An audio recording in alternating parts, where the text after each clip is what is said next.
Let's close it out with tight end. Who's in your top five? So I got Travis Kelce, Mark Andrews, TJ Hawkinson, George Kittle, and Pat Freiermuth. Yeah, I got Kelsey, Andrews, Kittle, Hawkinson, and I got Schultz 5 and Freiermuth 6 this week. Makes sense. Who you high on? So I'm high on Foster Moreau. He's my tight end 8 against the Chargers. Looks like he's tight end 12 in consensus. So yeah, he's a mid-range tight end 1 right now. He went 3 catches for 33 yards and a touchdown, but his underlying usage just remains elite right now. He had a 90% route participation.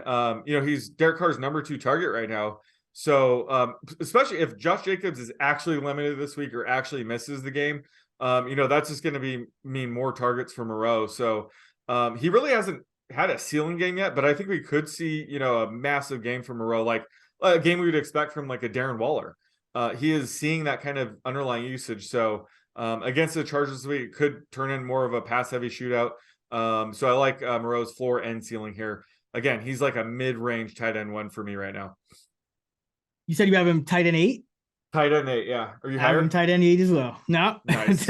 But I do love the usage because no one's playing like they're deactivating their third tight end, Hollister, and Moreau's just playing every single snap. It's crazy. I'm high on Schultz, first of all. I mean, I have him in the top 5. 1.7 yards per route against zone versus 1 yard per route versus man. And we know the Colts love to play zone coverage. They're also bottom 5 in DVOA against tight ends. And I'm also finally, I know I've been down on him a bunch this year, but I'm high on Tyler Conklin this week. He is my tight end 9. And he's the tight end 17. It's just I have Mike White, is a big upgrade on Zach Wilson, and this Minnesota pass defense.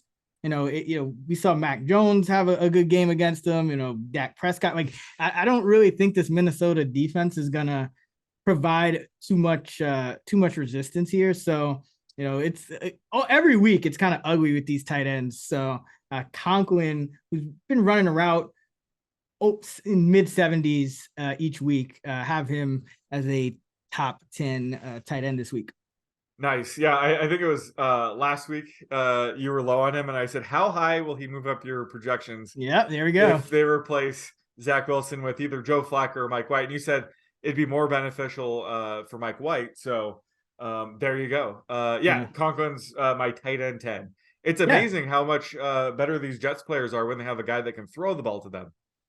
Yeah, I mean, he had 3 catches for 50 yards, but that's kind of scratching the surface. If he can get a few more targets, which I do have him. I think I have him projected for. Let's see, like about 5.5 targets. Yeah, then I mean, it's not much, but for tight ends, it's he can do some damage. Weeks 1 through 3, I think he was the tight end 4. Yeah. So he has that upside.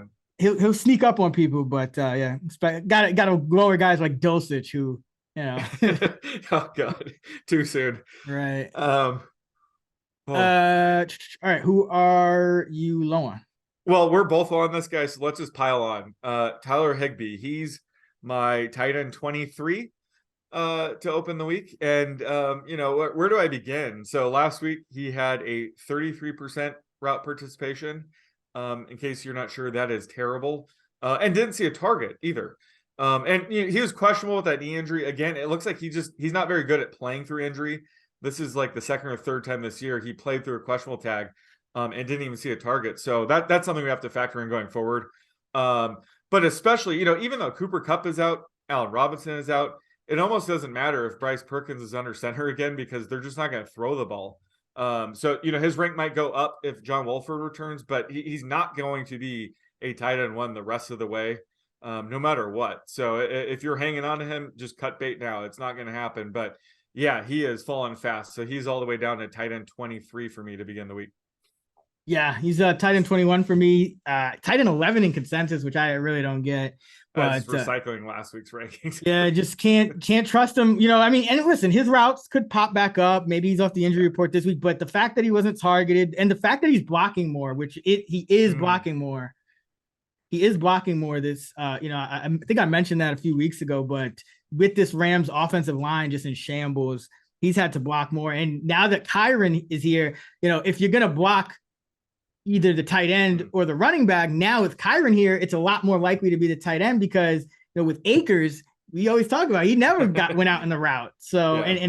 and Henderson, you saw some, but it's kind of a switch and roll for Higbee and looking like a lost season. So, until we see something out of him, especially without Stafford, I think we have to continue to be low on him. I'm also low on Dawson Knox this week. He's a tight end. He's a top 10 tight end in consensus. I have him closer to tight end 13. And, this New England defense, Knox has really been kind of an afterthought in this Bills offense. He had the one he kind of jumped,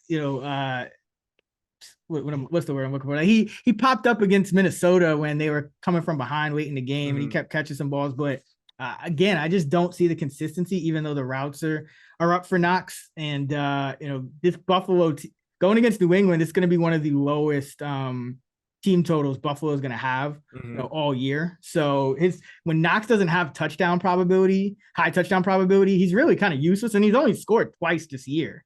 So I don't really see it for Knox. And another guy, similar boat is Juwan Johnson, who finally didn't score a touchdown.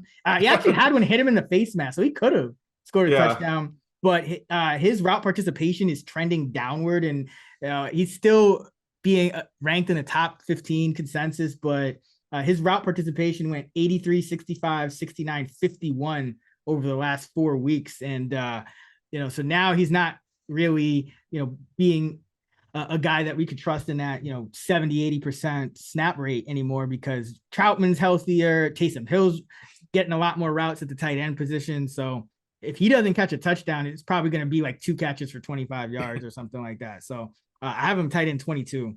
He's tight end 15 consensus. Yeah, I feel like we've both been saying the bomb's going to fall out on Juwan Johnson. Sure enough, 0 catch game. So we told you so. All right, let's go for the tight end prop. Let's see, who do I want to go with here? Let's go with Dulcich. Let's go 29.5. Oh, I had 26.5 written down, so I'm going under. All right. Hate to do it. Love the player, hate the offense, but have to go under. I got to get some of these wins back. I got to catch up to you. So all business this week. Dulcich. Yeah, his median is actually a little bit. His median is 37. So it's just but the last 3 games 11, 30, 11. So it's been trending down. It probably also does depend if Judy returns. So if Judy does return this week, that's definitely going to help my under hitting. But definitely a good line to start the week.